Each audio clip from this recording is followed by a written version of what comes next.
the spring of 1987, a man named Garrett Folse pulled his van off the gravel road beside a barn in Mercer County, West Virginia, and climbed out holding a printed flyer that advertised a farm auction.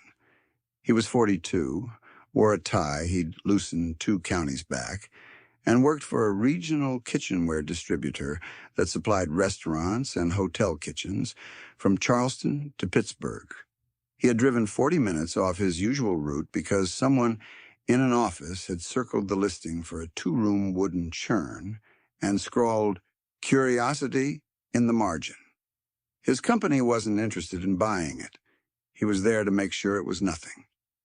Inside the barn, a woman named Della Marsh stood near the back wall with a small black dog pressed against her left boot. She was 61, slim and straight-shouldered under a canvas work coat, her gray-streaked hair pinned away from her face. The churn sat on a wooden pallet beside her. It was a 2-gallon stave churn, hand-fitted, the kind built from white oak that had been quartered and dried and fitted so the grain ran perpendicular to the wall of the stave. The wood was nearly black with age and butterfat. There were no visible cracks. Garrett Folse looked at it and wrote a number in his notepad that was not $400, closer to $80. The auctioneer started the bidding at $50, and then a man from a culinary school in Charlottesville came in at $250, and then Garrett Folse flipped the churn upside down without asking permission, and he read what was burned into the bottom, and he paid $400 without pausing to negotiate. He would later say he couldn't have explained why, except that whoever burned those words into the wood had known something he didn't. He was right about that. This is the story of Della Marsh, of 62 acres in the Greenbrier Valley, and of a method for making cultured butter that a West Virginia extension specialist named Dr. Calvin Rupe called a folk hobby 3 separate times across 11 years. The extension office sent a newsletter every spring with Rupe's byline at the top, and Della kept each one without throwing a single one away. Della Marsh was known in Pocahontas County for 2 things: her silence during county meetings and the cleanliness of her cream separator. That second quality might sound like a small thing until you understand what it means to keep a separator clean in a dairy operation, running on a hillside in a cold water county, in a barn that wasn't climate-controlled and never would be. It meant she understood, in her hands before she understood it anywhere else, that what happened to cream in the first 4 hours after it left the cow was the whole story. Her grandmother, Cora Marsh, had come up from Raleigh County with 2 dairy cows, a butter mold carved from black walnut, and a spiral-bound notebook filled with handwriting that crossed between English and a second language Della had never identified. The notebook was kept on the kitchen windowsill when Cora was alive and on Della's kitchen windowsill after she died in 1971, when Della was 45 years into understanding it. Cora had written about temperature with an obsession that read, to anyone who didn't know better, like superstition. The room must feel like a spring morning and no warmer.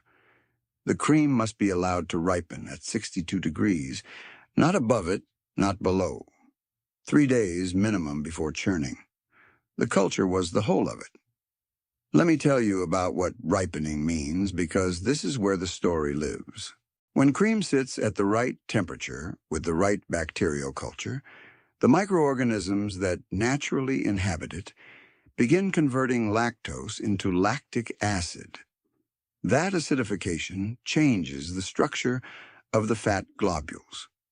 The phospholipid membranes around those globules become more porous, more willing to release their butterfat content when physical agitation arrives.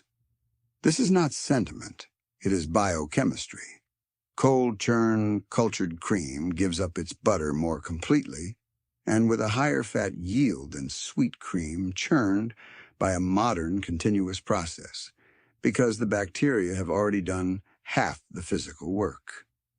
The resulting butter carries a flavor compound called diacetyl, which is the same compound responsible for the taste people call cultured or European style. And in sufficient concentration, it builds a flavor profile so layered that trained palates place it above nearly anything produced by industrial methods. The stave churn matters here, too, because it is not incidental to the method. The continuous process churn that the Extension Office recommended in that era ran cream through a horizontal cylinder at high speed, forcing the fat globules to coalesce by centrifugal agitation. It was fast, clean, and consistent. It also ran warm because the friction of the mechanism generated heat, and that heat accelerated the process in ways that shortened the time for flavor development. A stave churn, hand-cranked, allows the cream to move the way water moves in a wooden barrel, rolling slowly, the fat globules finding each other at their own rate. The lower speed means lower temperature, and lower temperature in the final churning phase is what locks the diacetyl into the fat rather than driving it off as vapor.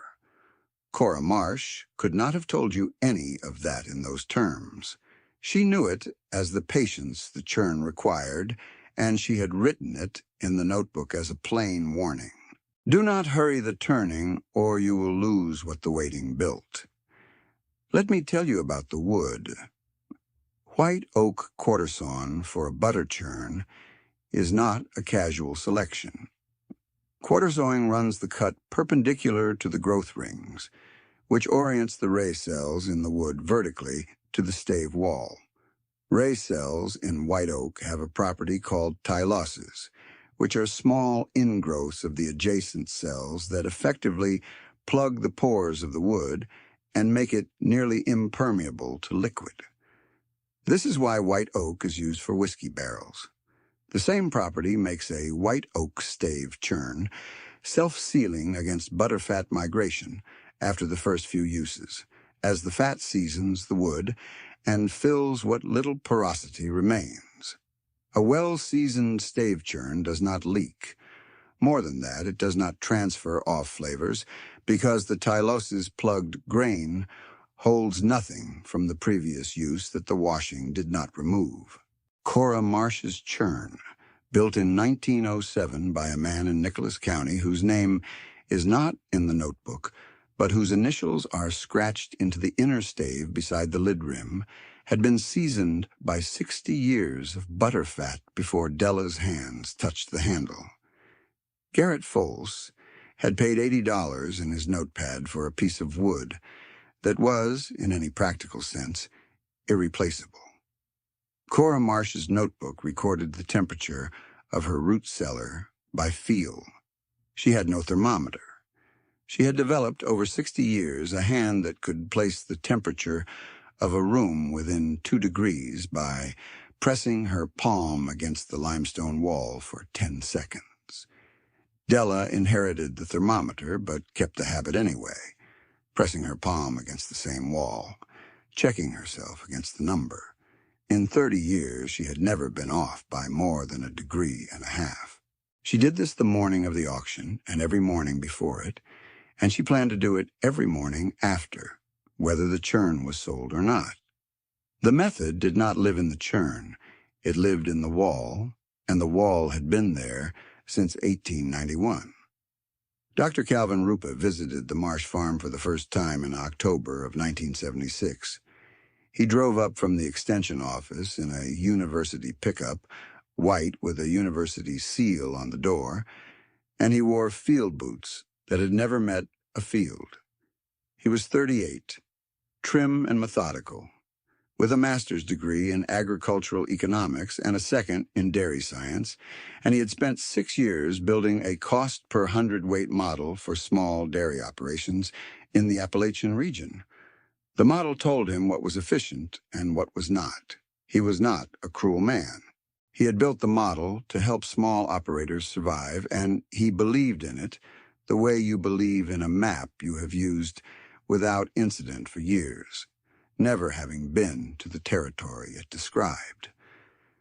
Della was in the process of loading her hand-fitted stave churns into the cold room when he arrived. He watched for a moment and then asked about her yield rates and her cream-to-butter conversion. She told him.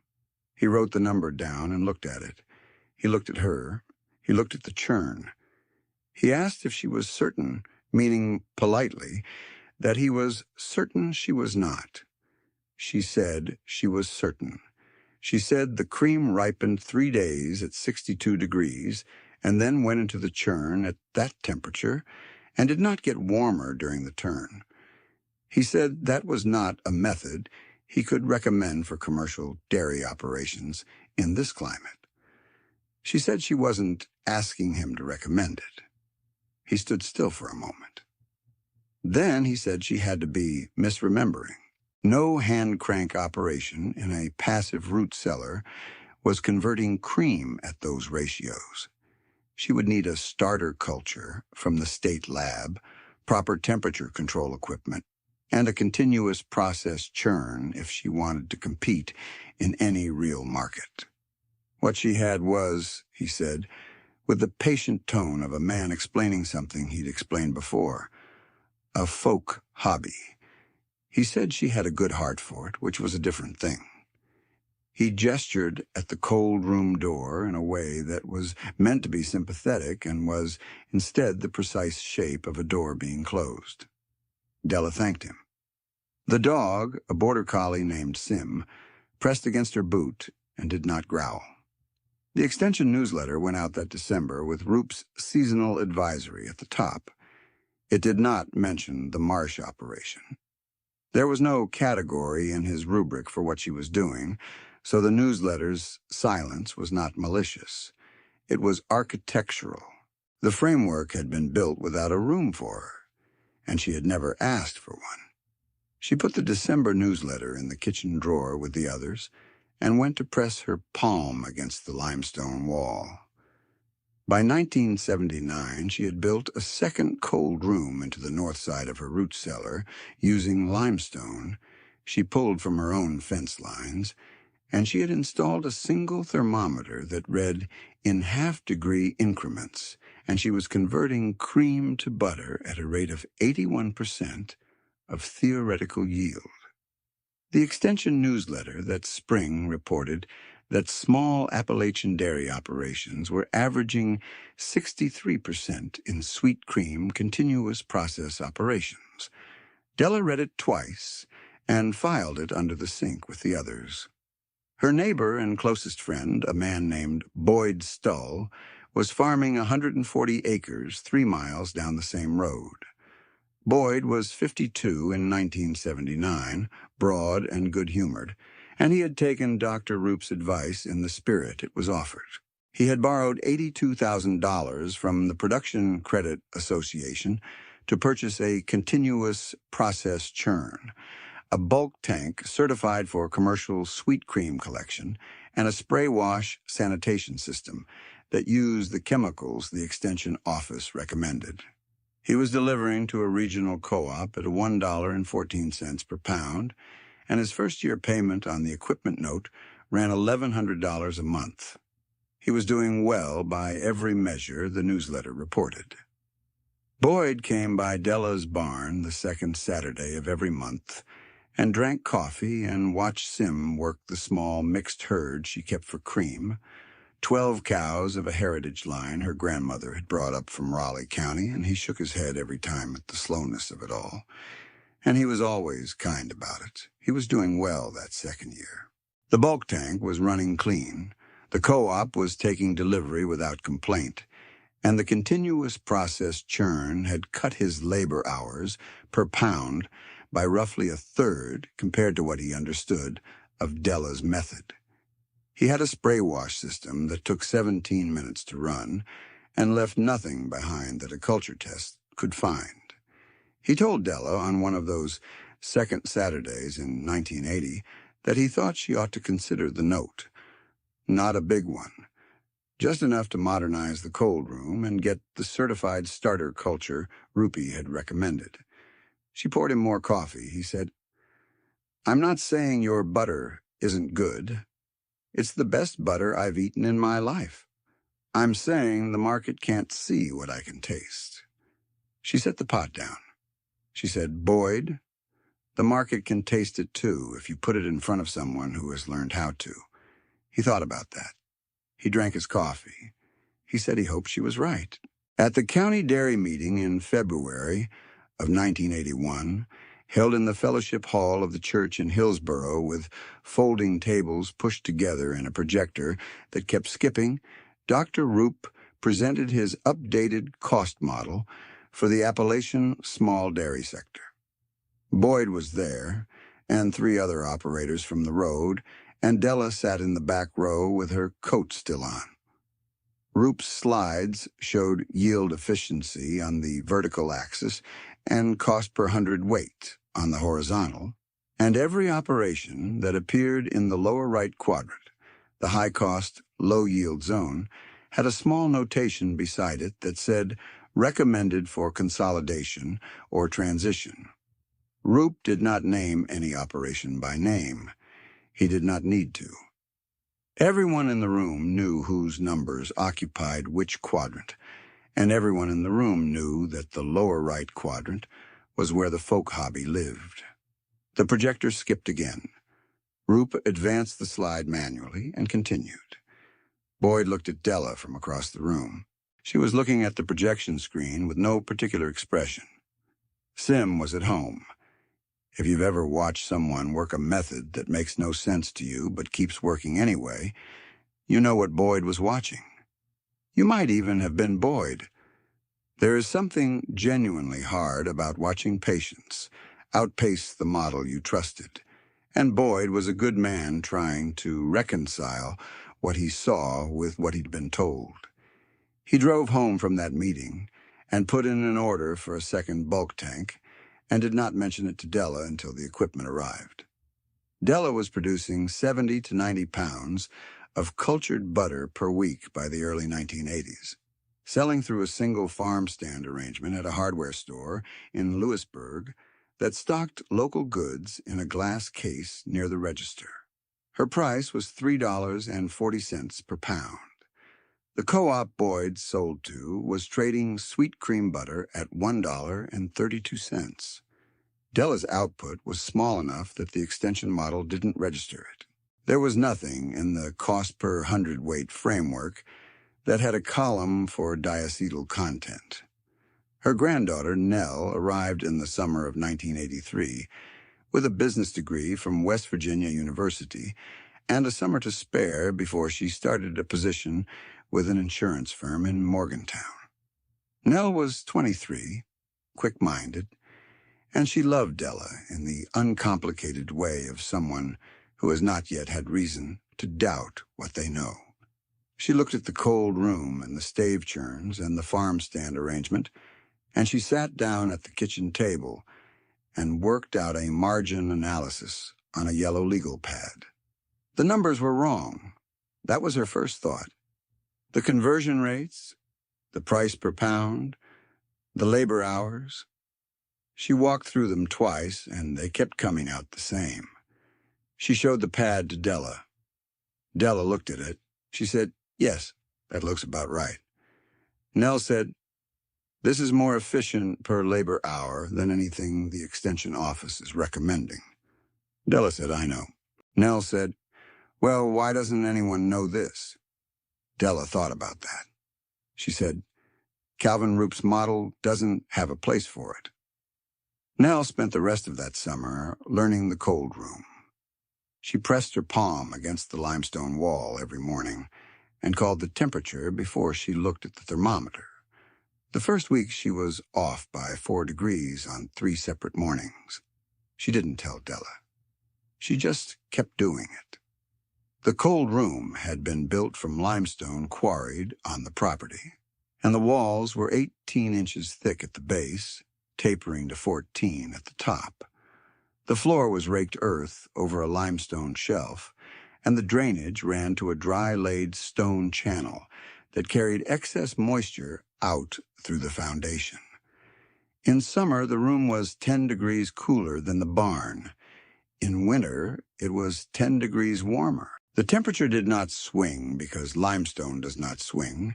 It absorbs and releases heat at a rate so slow that a single day's weather is invisible to it. What the room felt was the season, not the afternoon.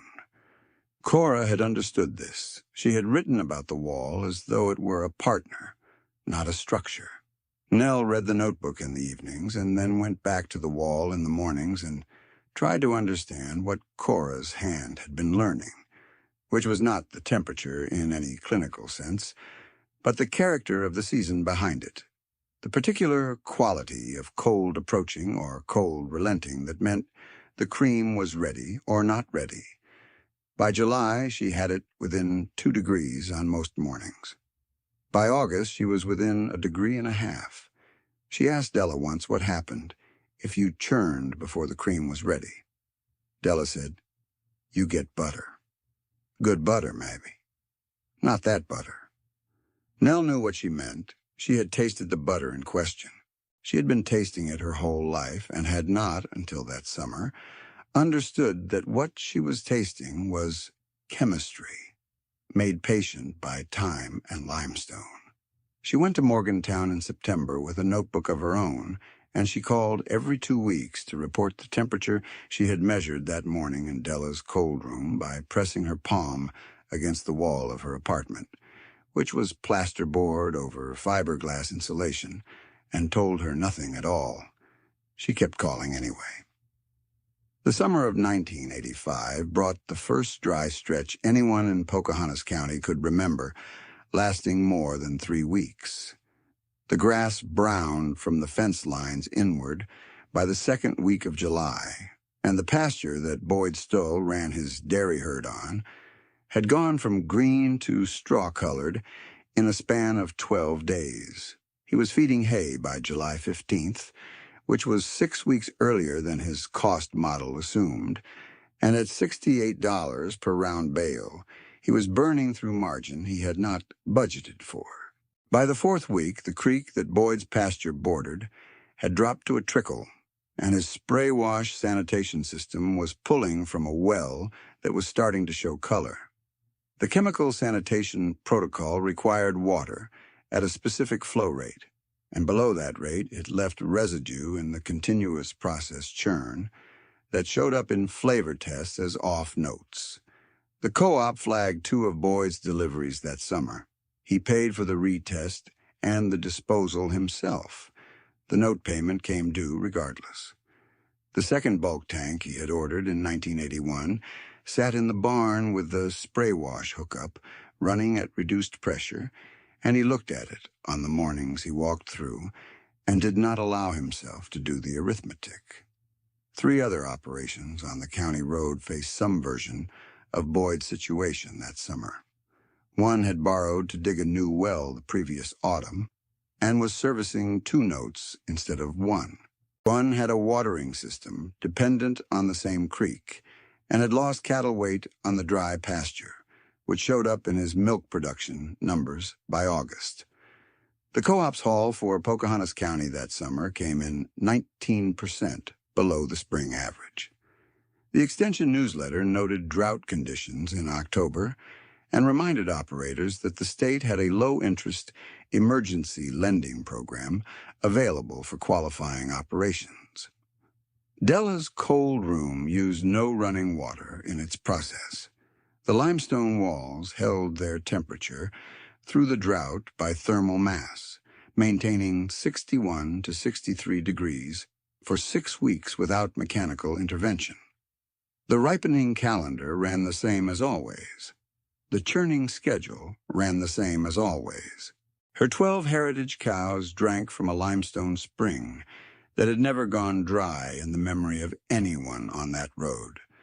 A spring that came out of the hillside through a crack in the formation that geologists would later date to the Mississippian epoch, roughly 340 million years in the making. Not a thing that a dry summer was going to stop.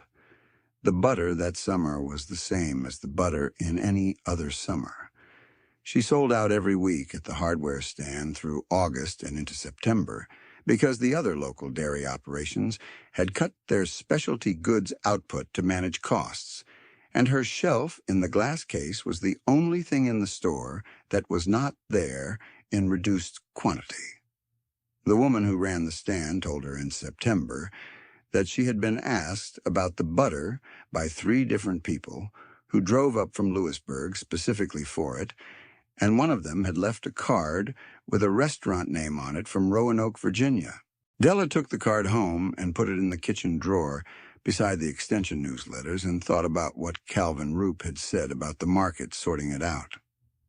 Dr. Roop drove out in August of 1985 to check on operations along his route. He stopped at Boyd's first and spent an hour there. Then he stopped at Della's. He walked through the cold room and checked the thermometer and said it was a wonder he had to give her that. Then he said the regional co-op was moving toward a standardized grading system that would require certified lab culture documentation for any butter-labeled cultured, and her informal ripening process, while it had obviously served her well, was a folk method and would not qualify. She would need to modernize the starter culture protocol. Della asked what the grading system was designed to measure. He said consistency, safety, and scalability. She said those are 3 different things. He smiled and consulted his clipboard and said she was right about that, but the market would sort it out. He drove away. Sim watched the truck from the doorway and then came back to Della's boot. By 1987, the drought of '85 had settled into a longer pattern of dry summers that reoccurred in '86 and came back harder in the early weeks of the year that Garrett Folse drove his van off the gravel road beside the barn. Boyd Stull had sold 40 acres in the winter of '86 to make the equipment note, and the 100 acres he had left were producing less milk per cow in the second consecutive dry season than his cost model required. The co-op had sent a letter in March of 1987 suggesting he consider consolidating his operation or finding a secondary income stream. Boyd had that letter folded in his shirt pocket when he came to Della's barn the second Saturday of April. He didn't show it to her. He drank his coffee and watched Sim work the herd, and didn't say much. Della's 12 cows had held their production through both dry years. The limestone spring had not faltered. The cold room was running at 62 degrees. Garrett Folse stood in that barn with the churn upside down in his hands, reading the words burned into the bottom. He was not a man given to what he would later call atmosphere. His work was the acquisition and distribution of functional kitchenware, and he had spent 20 years learning to see an object in terms of its commercial utility, its durability, its market, its margin. He was good at this. He had a gift for seeing through an object's surface presentation to the thing the buyer would actually pay for. The churn had made him stop because the wood was correct, and the joinery was correct, and the age was in the surface in the right way. Not fake-aged, not refinished, just honestly old and entirely without cracks. He had flipped it, expecting to see either nothing at all or a maker's stamp he could look up. He had not expected the sentence. He read it twice, standing in the barn, with the auctioneer's voice carrying on in the background. He read it a 3rd time. He said afterward that reading those words in that light in that barn was the closest he had come in his adult life to feeling that something was more than it appeared. That was his phrasing. He was not a man who spoke that way ordinarily, and he remembered noticing that the sentence had come out of him without his choosing it. What the words said was this: the cream is not the milk, and the cold is not the season, and the time is not the calendar. C.M. 1919. He put the churn down carefully, on the pallet, the right way up. He looked at Della Marsh, who had been watching him without expression from 6 feet away. Sim was at her boot. He said, "Who is C.M.?" She said, "My grandmother." He said, "She made butter." She said, "Her whole life." He said, "With this churn?" She said, "Yes." He said, "What's the yield on this process?" She said, 81% average, cream weight to finished butter. He wrote that number down. He stood there for a moment. The auctioneer was working through a set of mason jars on the far table, and nobody was paying much attention to the churn. The man from the culinary school in Charlottesville had lost interest when a Wedgwood pitcher came up 2 tables over. Garrett Foles said, "I represent buyers who pay for that kind of number." Not the churn, the number. He said, "Can I come back to this farm?" She looked at him. She said that depended on what he was coming back for. He said, "To see the cold room." She said, "All right." The bidding had reached $350. He went to $400 without being asked. The auctioneer looked at him to confirm, and he nodded, and it was done. And the churn went into the van wrapped in a moving blanket. And Garrett Foles drove 40 minutes back out the gravel road with Cora Marsh's words burning into the air of the van the way words do when you have read them, at the right moment in the right light, and cannot put them back down. He came back in June with a buyer from a hotel group based in Washington, whose executive chef had spent 4 years in Lyon and 2 in Paris, and knew what diacetyl was and what it took to produce it at that concentration. The chef's name was Marcus Yunt. He was 38, compact, with the focused economy of movement of someone who has spent 20 years in tight spaces making decisions that had to be made once and made correctly. He had eaten butter in France that cost $40 a pound at retail and knew what he was measuring his expectations against. Garrett Foles drove and said very little. Yunt had been told about the churn and about the inscription, and he had spent the drive from Charleston reading the note Foles had written from the conversation in the barn, and he did not speak until they pulled off the gravel road. They walked through the cold room first. Yunt stood at the limestone wall for a moment and then pressed his palm flat against it. He held it there. He did not say anything. He walked the length of the room and back and looked at the thermometer on the wall. He said, "What is the variance?" Della said 1 degree above or below on a bad day. He said, "What's today?" She said, 62. He looked at the wall for a long time. He was thinking about something, working through something, and he let himself do it without hurrying it. Then he said, "I'd like to taste the butter." Della cut him a portion and set it on a piece of bread she had baked that morning with flour from a mill in Greenbrier County that she had been using since before Nell was born. There was nothing else on the bread. No salt, no honey, just the butter and the bread. He held it for a moment. He brought it close to his face, and he did this without self-consciousness, the way a doctor listens through a stethoscope, simply as a necessary step in a procedure he trusted. He closed his eyes. He smelled it for a long time. Then he tasted it. He was quiet. He held the bread without taking another bite, and the silence lasted long enough that Garrett Foles shifted his weight and looked at the floor. Nell, who had driven down from Morgantown for the weekend and was standing near the cold room door, kept perfectly still. Sim sat against Della's boot. Marcus Yunt set the bread down on the edge of the shelf. He said, "What is this worth to you per pound?" Della said, "I'm getting $3.40 at the hardware stand."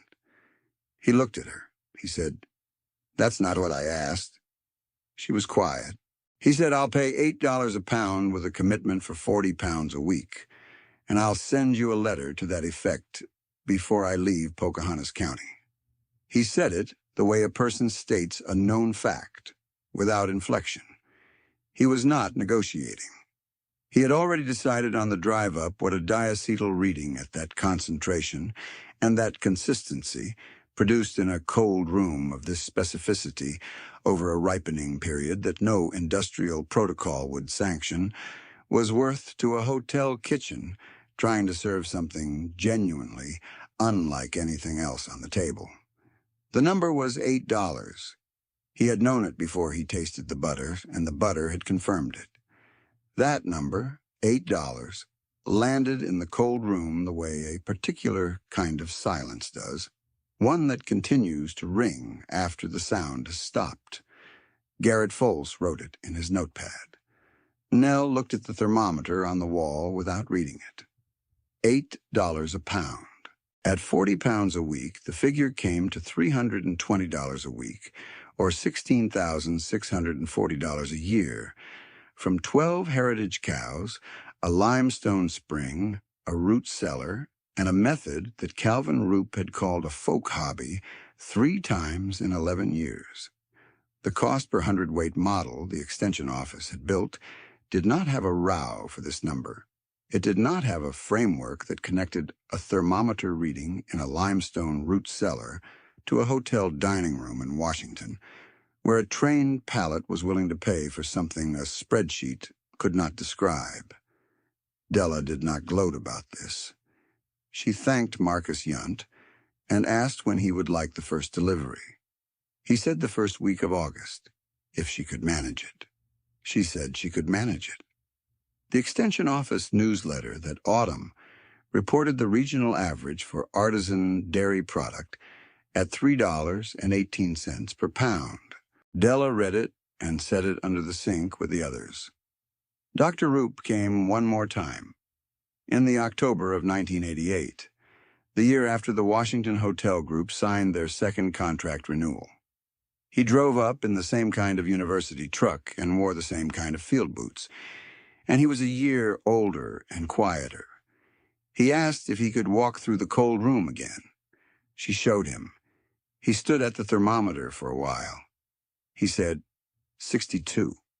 She said, yes. He said, every day. She said, there's been a morning or two. It ran to 63. He was quiet. Then he said, I owe you a different conversation than the one we've been having. She said she appreciated that. He said, could you teach me? Not me, the office. I mean a protocol I could actually give someone. She thought about that. She said she'd been thinking the same thing, and she went to the kitchen windowsill and brought out the spiral-bound notebook with Cora's handwriting in it, the one with the second language she'd never identified. She set it on the table. He looked at it for a long time. He asked if he could photograph the temperature pages. She said yes. He did, and then he said thank you, and shook her hand, and drove back down the gravel road, and she watched the truck go from the doorway with Sim at her boot. Nell came back in the spring of 1989 and did not go back to Morgantown in September. She had worked out a notice with the insurance firm and spent the summer in the cold room, and by August she was managing the morning rotation and the ripening calendar, and had begun keeping a second notebook in which she recorded the temperature daily, along with the cloud cover and the humidity. Because she had noticed, over 6 summers, that 2 of those 3 variables mattered, and one of them did not matter at all, and she wanted to know which was which. Boyd Stull came that October, with his hat in his hands, figuratively, and asked if Della would consider selling him a set of stave churns and walking him through the cold room method. He had sold the continuous process equipment at a loss the previous spring and was starting over with 40 acres and 4 cows and a note he could service if his margins were right. He sat at Della's kitchen table and did not say he was sorry for the skepticism, because neither of them were people who spoke that way, but he held his coffee cup with both hands and looked at the table for a moment before he spoke. And Della understood what that meant. She sold him 2 churns at cost, $350 for the pair, and she spent 3 Saturdays in his root cellar showing him what she knew. She showed him how to assess the limestone wall, how to place a thermometer in the location where it read the average rather than a hot or cold spot, how to read the cream by eye and by smell at the 48 and 72-hour marks, how to feel the resistance in the handle change as the fat globules began to coalesce, and how to slow the turn at that moment rather than accelerating through it. She taught him the way Cora had taught her, which was by doing it with him present, not by explaining it while he watched. By the following spring, Boyd's first cultured batch sold at the hardware stand for $3.15 a pound, which was below Della's price because the method was new to him, and the diacetyl reading wasn't yet where hers was, but which was more than twice what the co-op had been paying him for sweet cream. He came back the second Saturday of May, and they had coffee, and he said nothing for a while, and then said, "I should have looked more carefully before I borrowed." Della said, "You trusted the model." He said, "I trusted Calvin Rupy." She said, "So did he." In the years that followed, 4 other families on that road made the same request. Nell handled the last 2 on her own. She was teaching, not just doing, and she knew the difference. The Washington Hotel Group renewed their contract for a 5th year in 1992 and added a second property in Baltimore to the agreement, which required Della and Nell to expand the herd by 4 animals, all from the heritage line, and build a second cold room into the limestone foundation on the south side of the barn. They did not take outside investment. They did not scale beyond the limestone springs' reliable output.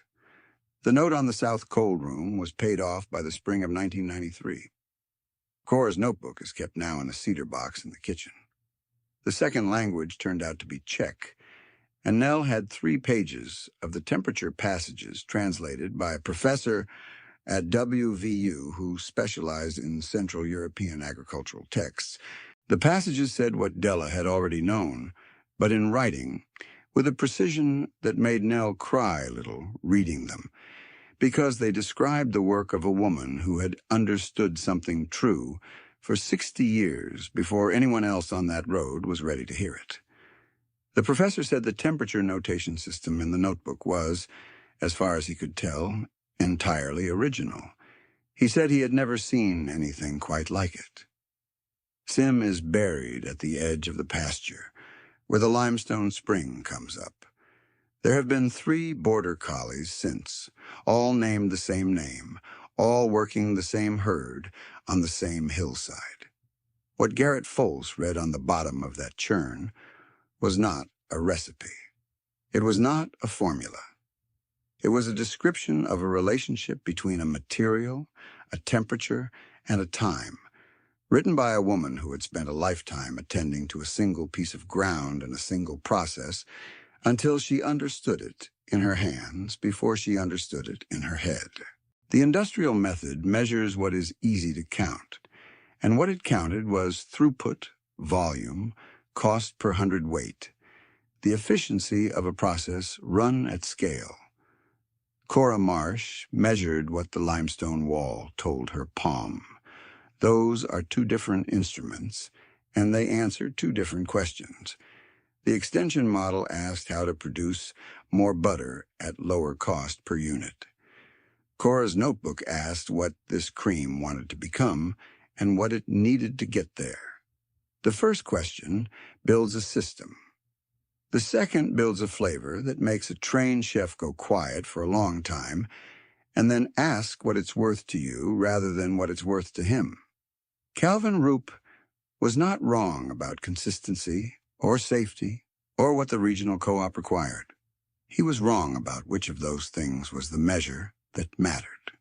The market he described, the one that would sort it out, did sort it out. It sorted it out at $8 a pound with a contract renewal in a barn in Pocahontas County, West Virginia, where a woman with a canvas work coat and a border collie at her boot had kept 62 degrees for 30 years without being asked to. What is rigid breaks when the dry season comes. What knows its ground does not. The notebook is on the cedar box. Nell's handwriting's in it now alongside Cora's. The temperature reads 62.